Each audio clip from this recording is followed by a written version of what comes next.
can't work. He's got this obsessional buying, and so as soon as he makes money, he spends it on the buying, and then He lives those where? in a storage unit. Storage unit.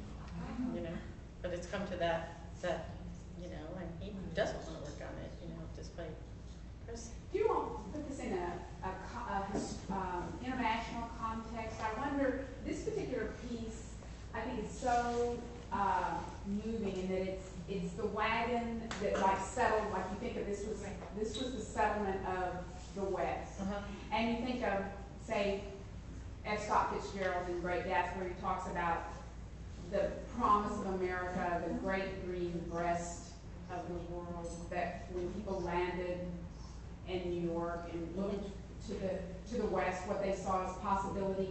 And so this is the settlement of America, but it, of course, is broken down. It's like a car up on stacks because the back wheel is gone, and there are all of these collections. But you think about the basis of American capitalism and selling and encouraging. It's not just consumption, but perhaps hoarding could be seen as just a further extension of a very successful capitalistic campaign to sell. I mean, because collecting, somebody has to be selling, or there's someone on the other side. And it sort of seems the basis of our culture in many ways. And I wonder, is this problem as great in other cultures, in Asian or in European? Do you know? Is it more American problem that we are victims of our own, that we've been so won over by? I bet you're right, Chris, that it's more likely here, because in other countries where there isn't as much wealth, when you collect something only to the point where you have to sell it to get something else that you really need.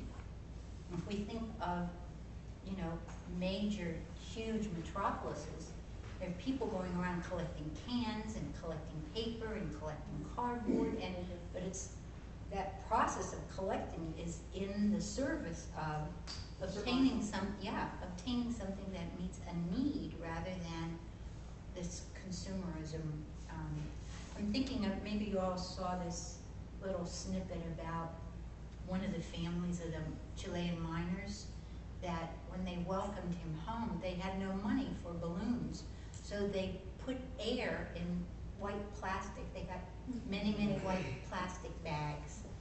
And I don't know how, I mean, if they just caught air or what, but they tied them and used those, you know.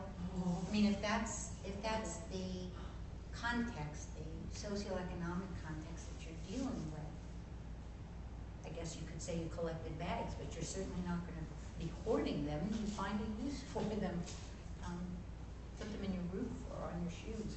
And I don't know this for a fact, but I'm thinking like in some cultures, so I'm just talking obviously, but I was thinking like in Asia where family values are very different than in American values, you know, that you might have a different sense of relationships, that you might not need the objects in the same way as our consumer. We might be creating that for the future, but it wasn't the same value, and it wasn't that having to have and Well, do you think you trust more in the things because they won't abandon you or they won't support you? Whereas if you trust in this person, they can. Yes. Yeah, it's like an attachment issue. Well, I have to say something that I thought about. I traveled to Indonesia, and I spent a lot of time walking around, just, you know, looking into the shops. And the people, they live there, they're mostly wood carvers. They're magnificent with their hands. And I was very surprised to see how much furniture and how much pieces of sculpture. And they sit on the floor carving more and more, and they were not selling any. And I'm thinking, wow, what does this mean? And I was kind of surprised of how, in a way, it's kind of a need of making something, creating something, in a way, a little bit of hoarding, but they need to do something with their time. They could just not sit around waiting for somebody to come and buy something from them. So I'm just wondering how is that in contrast with us having the money to go and buy the thing rather than making the thing. Like, I feel like I have hoarded a lot of jewelry because I made it. So I have like a whole you know, studio full of jewelry. My daughter said one day, Mom, if you die, I was like, okay. And I just take one piece of jewelry of each of your designs. Can I sell the rest of it? And I said, well, why don't we start now? So anyway, so it's the contrast between making things and having them, and buying things and having them. And the pleasure of making too. And Well, that's how- yeah, it's a totally different, you know, world. But still, you know. There's something about that sort of maybe ties in with the other theme of the exhibit, perhaps, about using up resources and sort of a waste, that's sort of a desolation, and yet, you know, as a number of people have said, there's sort of a sparkle to these paintings, but there is in some of the titles and some of the, you know, imaginary scenes, there's sort of an absence of life and sort of maybe ruining of the environment, pollution. And when you were talking about making something, I mean, there's a creative, or, you know, it's an expression of potential. So I would see that as a little different than acquiring from somewhere else. But also the sort of the loneliness of maybe, you know, I mean, I'm just imagining there's one. I'll go on record saying painting this good is very isolating and lonely. The hours in the studio to perfect this kind of hand technique are hours spent alone, not in a direct, you know, talking relationship. So maybe that's something that gets into the essence of it. I'm sorry, Mary, you were going to refer to something here. Is there a piece you wanted to mention? The crawl space. The crawl space. There not being much left.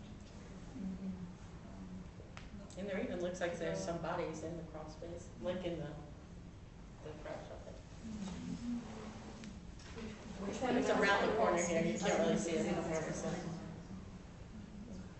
Yes. I think it's interesting, like, a lot of the objects are recognizable, but then there are these just kind of almost like jewel tone forms that don't really mean anything to me. I mean, I'm trying to figure out what they could be if I could see the whole thing.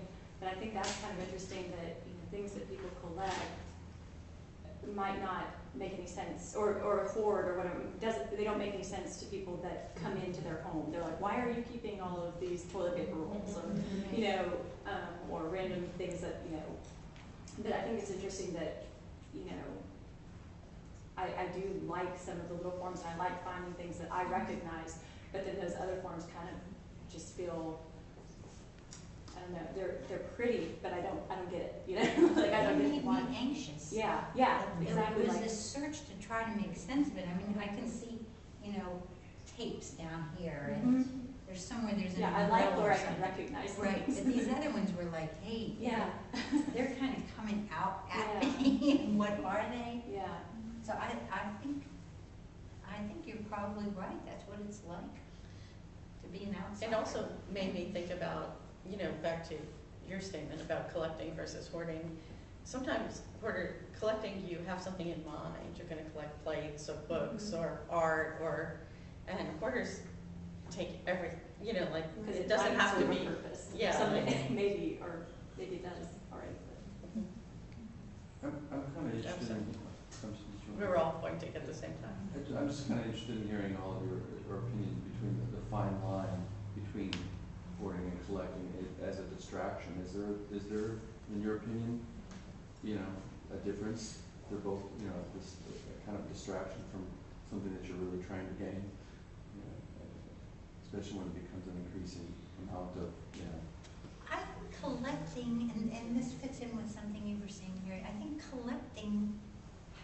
collections have more symbolic content. They can be read in a certain way, you know. There's a reason somebody collects books versus plates.